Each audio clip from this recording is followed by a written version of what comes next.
তা আল্লাহ পাক বলছেন যদি কেউ চুরি করে, চোর হোক ছেলে অথবা মেয়ে, তাহলে হাতটা কেটে ফেলে দিও, কবজি পর্যন্ত। কি পর্যন্ত? কবজি পর্যন্ত। কিন্তু আমি আপনাকে এটা দাওয়াত দিচ্ছি বা সতর্ক করতে পারি, আমি এটা আপনার উপর বাস্তবায়ন করতে পারবো না, বা কোনো কোনো ক্ষেত্রে আমরা রাষ্ট্রীয়ভাবে এটা বাস্তবায়ন করতে পারবো না। এটাই বাস্তবতা। শুধু আমাদের দেশ পারবে না তা নয়, অনেক কান্ট্রি পারবে না, পৃথিবীর প্রায় বেশিরভাগ দেশই পারবে না। যেখানেই এগুলো বাস্তবায়ন করার চেষ্টা করা হবে বা কেউ করবে, তাদেরকে পশ্চিমারা কালো তালিকাভুক্ত করে ফেলবে। আমি বোঝাতে চাচ্ছি যে আল্লাহ পাকের জমিনে তার দিন কায়েম করে দিয়ে গিয়েছিলেন নবী মুহাম্মদ সাল্লাল্লাহু আলাইহি ওয়াসাল্লাম। কত বছরে? 23 বছর। তখন কি চোরের হাত কাটা হতো? হতো না? তখন কি রজমের শাস্তি দেয়া হতো? তখন কি কেউ মদ পান করলে বেত্রাঘাতের শাস্তি ছিল? আচ্ছা, তখন কি কেউ মুরতাদ হয়ে গেলে মৃত্যুদণ্ডের শাস্তি ছিল? তখন কেউ যদি ধর্ষণ করত তাকে কি কতলের শাস্তি ছিল? হত্যার বদলে হত্যার শাস্তি ছিল? হাতের বদলে হাত, চোখের বদলে চোখ, কানের বদলে কান, দাঁতের বদলে দাঁত, এই শাস্তি ছিল? মানে নবী সাল্লাল্লাহু আলাইহি ওয়াসাল্লাম যেভাবে ইসলাম প্রতিষ্ঠা করে দিয়ে গিয়েছিলেন, তাতে ইসলামটা 100% আল্লাহর জমিনে প্রতিষ্ঠিত ছিল।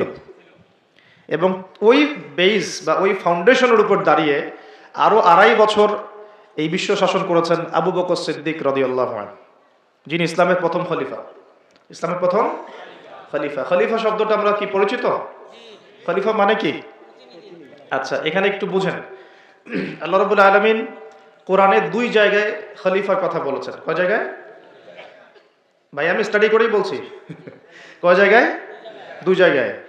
এক হচ্ছে সূরা বাকারায়, একটা কোথায়? প্রথম দিকে আছে। আরেকটা হচ্ছে সূরা সদে। কোন সূরায়? সদ। সূরা বাকারায় আল্লাহ পাক খলিফা বলেছেন আদম আলাইহিস সালামকে। কাকে? আর সূরা সদে আল্লাহ পাক খলিফা বলেছেন দাউদ আলাইহিস সালামকে। কাকে? আচ্ছা, এবার একটু খলিফা কি এটা বুঝি, তারপরে সামনে যাই। আল্লাহ পাক বলছেন বিসমিল্লাহির রহমানির রহিম, ওয়া ইয ক্বালা রাব্বুকা লিল মালায়েকা ইন্নী জাইলুন ফিল আরদি খলিফা। বলেছেন তো সবাই? সমস্যা হচ্ছে আমরা সবাই কোরআন তো পড়ি কিন্তু হয়তো বুঝি না, বা এর উপযুক্ত ব্যাখ্যা আমাদের সামনে হয়তো পেশ করা হয় না, কারণ আমরা তো বেশিরভাগ সময় একে অপরের গোশত খাওয়া নিয়ে ব্যস্ত আছি আর কি, তাই না? এবং এটাকে আমরা কি বলবো যে ভালো কাজ মনে করি, হকের পথ মনে করি। বস্তুত এটাই শেষ জামানা, যখন সাদাকে কালো মনে হবে, কালোকে সাদা মনে হবে, হককে বাতিল মনে হবে, বাতিলকে হক মনে হবে, যেটা ন্যায় ওটাকে অন্যায় মনে হবে, যেটা অন্যায় সেটাকেই ন্যায় মনে হবে। নবী সাল্লাল্লাহু আলাইহি ওয়াসাল্লাম বলে গিয়েছেন আনতারি জালামাতু রাব্বাতুহা, শেষ জামানায় দাসী তার মনিবকে জন্ম দিবে। দাসী তার মনিবকে জন্ম দিবে, কখনো দাসী তার মনিবকে জন্ম দেয় না। মানে ন্যায় অন্যায়, হক বাতিল, সত্য মিথ্যা, এগুলোর মানদণ্ড উল্টে যাবে। ন্যায় হবে অন্যায়, অন্যায় হবে ন্যায়, হক হবে বাতিল, বাতিল হবে হক। যেটা সত্য সেটাই মিথ্যা মনে হবে, যেটা মিথ্যা সেটাই সত্য মনে হবে, যেটা অন্ধকার সেটাকে আলো মনে হবে, যেটা আলো সেটাকে অন্ধকার মনে হবে। হালালকে মানুষ হারাম করবে, হারামকে হালাল করবে। আমার কথা বুঝতে পারছেন কি না বেশি গভীর হয়ে যাচ্ছে?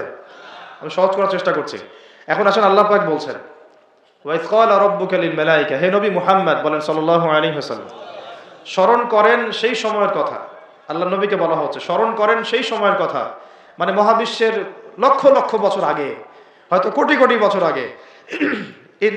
ওয়াইজ ক্বালা রাব্বুকা লিল মালায়েকা, আপনার রব এই ফেরেশতাদেরকে বলেছিলেন। কাদেরকে বলেছিলেন? কি বলেছিলেন? ইন্নী জাইলুন ফিল আরদি খলিফা, আমি এই আরদে মানে পৃথিবীতে আমার খলিফা পাঠাতে চাই। সুবহানাল্লাহ। পৃথিবীতে কেউ ছিল না এর আগে, জিন জাতি ছিল। জিন জাতি কোন জাতি? জিন জাতি বলে একটা জাতি আছে, বিশ্বাস করেন তো নাকি? আচ্ছা, এখন এই জিন জাতি যখন ফাসাদ সৃষ্টি করে আল্লাহ পাক ওদেরকে সরিয়ে দেন, দিয়ে আল্লাহ পাক নতুন করে কোন সৃষ্টি পাঠানোর ইরাদা করেন, তখন ফেরেশতাদেরকে বলেন যে আমি পৃথিবীতে আমার খলিফা পাঠাতে চাই। কি পাঠাতে চাই?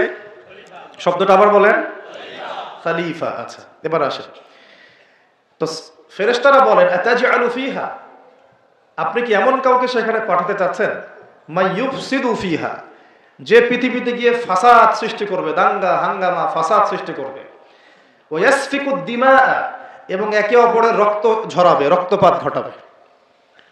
ওয়া নাহনু নুসাব্বিহু বিহামদিকা ওয়া নুকদ্দিসু লাক, অথচ আমরাই তো আপনার প্রশংসা করি, তাসবিহ পাঠ করি। কি প্রয়োজন? আপনি কি এমন কাউকে পাঠাতে চাচ্ছেন যে পৃথিবীতে গিয়ে দুইটা কাজ করবে? ফেরেশতারা বলেছেন কয়টা কাজ করবে? এক, বলেন, ফিতনা ফাসাদ সৃষ্টি করবে। দুই, একে অপরের রক্তপাত ঘটাবে। পুরো বিশ্বের দিকে তাকায় দেখবেন এবার, এই মানব জাতি এই দুইটা কাজ করতেছে, হয় ফিতনা ফাসাদ সৃষ্টি করতেছে অথবা রক্তপাত ঘটাচ্ছে। এখানে ভাই ভাইয়ের রক্ত ঝরাচ্ছে, প্রতিবেশী প্রতিবেশীর, কোনো সময় সামাজিক এক দল আরেক দলের, কোনো সময় এক রাজনৈতিক দল আরেক রাজনৈতিক দলের, কোনো সময় এক বিশ্বের একটা দেশ আরেকটা দেশের। পুরো বিশ্বে ছোট থেকে বড় যে স্তরে আপনি উঠবেন দেখবেন রক্তপাত রক্তপাত রক্তপাত। নবীজি বলে গিয়েছিলেন শেষ জামানায় এই রক্তপাতটা প্রচুর বাড়বে, এত বাড়বে যে হত্যাকারী জানবে না কেন তাকে মারলাম, আর নিহত ব্যক্তিও বুঝবে না কেন আমি মরলাম। সুবহানাল্লাহ।